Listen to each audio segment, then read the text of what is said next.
വടകരയിലേക്ക് വടകരയെക്കുറിച്ച് ആളുകൾ ഈ രീതിയിൽ ആകാംക്ഷയോടെ ഇരുന്ന എത്രയോ തെരഞ്ഞെടുപ്പുകൾ നടന്നു. 1991 ഇതുപോലെ വലിയൊരു ആകാംക്ഷ.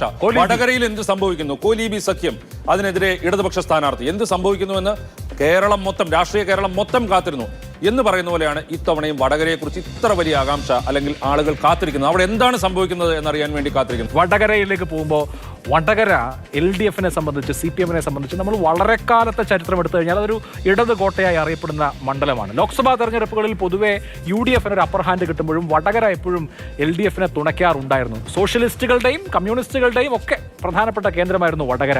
ആ വടകര 2009 മുതൽ അവർക്ക് കൈമോശം വരികയാണ്. അതിന് ഒരു മറുപടി എന്നുള്ള നിലയിൽ അത് തിരിച്ചു കൊണ്ടുവരാൻ വേണ്ടി P ജയരാജനെ അയച്ചു, നടന്നില്ല. ഇത്തവണ CPMന്റെ ഏറ്റവും പോപ്പുലറായ നേതാവ് KK ശൈലജ ടീച്ചറെയാണ് അങ്ങോട്ട് അയച്ചിരിക്കുന്നത്. 84,663 വോട്ടിനാണ് കഴിഞ്ഞ തവണ K മുരളീധരൻ സാക്ഷാൽ P ജയരാജനെ വടകരയിൽ തോൽപ്പിച്ചത്. പക്ഷെ അതിനുശേഷം നിയമസഭാ തെരഞ്ഞെടുപ്പ് വന്നപ്പോൾ ഏതാണ്ട് 74,284 വോട്ടിന്റെ ഭൂരിപക്ഷം അല്ലെങ്കിൽ വോട്ട് കൂടുതൽ അത് നിയമസഭയിലേക്കാണ് LDFന് കിട്ടി. ആകെ ഒറ്റ ഒരു സെഗ്മെന്റ് മാത്രമേ അവർ തോറ്റിട്ടുള്ളൂ. KK രമ മത്സരിച്ച വടകര. അവിടെ മാത്രമാണ് UDF അല്ലെങ്കിൽ LDFന് പരാജയം നേരിട്ട്. അവിടെ KK ശൈലജയും പെട്ടെന്നുണ്ടായ കോൺഗ്രസ് സ്ഥാനാർത്ഥി.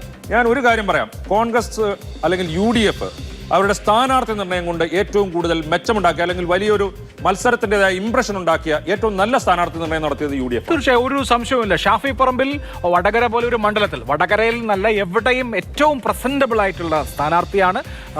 ശരിക്കും പറഞ്ഞാൽ UDFന്റെ ഇത്തവണത്തെ കോൺഗ്രസിന്റെ മാസ്റ്റർ സ്ട്രോക്ക് എന്ന് പറയുന്നത് ഷാഫി പറമ്പിലിനെ വടകരയിലേക്ക് കൊണ്ടുവരിക എന്നുള്ളതായിരുന്നു. അത് എത്രമാത്രം ഗുണം ചെയ്തു എന്ന് നമ്മൾ അറിയാൻ ഇരിക്കുന്നതേ ഉള്ളൂ. ഷാഫി വലിയ ഓളം ഉണ്ടാക്കുന്നുണ്ട്. പക്ഷെ അപ്പുറത്ത് KK ശൈലജ ടീച്ചർ എന്ന ഹേറ്റേഴ്സ് ഇല്ലാത്ത CPMലെ തന്നെ ഏറ്റവും ജനകീയയായ നേതാവാണ്. അപ്പോൾ വടകരയെ സംബന്ധിച്ച് നമുക്കിനി ഒരുപാട് നേരം വെയിറ്റ് ചെയ്യണോ? വേണ്ട, ഇത്രയും നേരം വടകരയ്ക്ക് വേണ്ടിയിട്ട് ആളുകൾ കാത്തിരുന്നതാണ്. യെസ്, വടകരയിൽ ഷാഫി പറമ്പിലോ KK ശൈലജയോ? വടകരയുടെ മനസ്സിൽ എന്താണ്? വടകര എന്താണ് കാത്തു വെച്ചിരിക്കുന്നത്? വടകരയുടെ ഫലം ഇതാ പ്രേക്ഷകരുടെ സ്ക്രീനുകളിൽ. വടകര, യെസ്, വരട്ടെ result. Wow! KK Shailaja teacher Vadakara CPMന് വേണ്ടി തിരിച്ചു പിടിക്കുന്നു എന്നാണ് ഈ ഒപ്പീനിയൻ പോൾ പറയുന്നത്. ഷാഫി പറമ്പിൽ 35% വോട്ടുകളുമായി രണ്ടാം സ്ഥാനത്ത്, 22% വോട്ടുകൾ BJPയുടെ പ്രഫുൽ കൃഷ്ണൻ നേടുന്നു.